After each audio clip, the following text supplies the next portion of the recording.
ṣẹ́yìn náà ti gbọ́ ohun tí ọ̀nàrẹ́bù Mariam Aládì ṣe. Ẹni tí í ṣe igbákejì akójàánu ilé fún ilé-ìgbìmọ̀ asòfin ìpínlẹ̀ Kwara, ọ̀nàrẹ́bù Yusuf Mariam Aládì,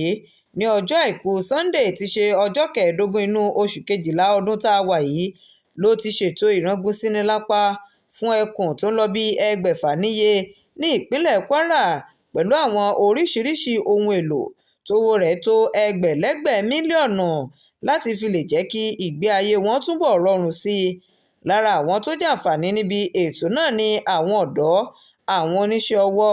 àwọn obìnrin, àwọn opó àti àwọn àkàndá,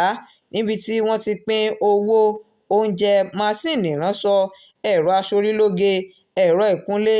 ẹ̀rọ ìtẹ̀wé, ẹ̀rọ amúnáwá àtàwọn nǹkan míì fún wọn. Nígbà tó ń sọ̀rọ̀ níbi ayẹyẹ náà, aya gómìnà ìpínlẹ̀ Kwara, Ambassador Olúfọlákẹ́ Abdulrasaq, tí kọmíṣánná fún ìbáraẹnisọ̀rọ̀ Bọ́lá Olúkojú ṣojú fún, ló ti gbóṣùbà sàńdánkátà fún ìgbésẹ̀ ọ̀nàrẹ́bù Mariam Aládì fún bí ó ti ṣe àgbékalẹ̀ ètò ọ̀hún, léyìí tí yóò yọ ọ̀pọ̀ ènìyàn kúrò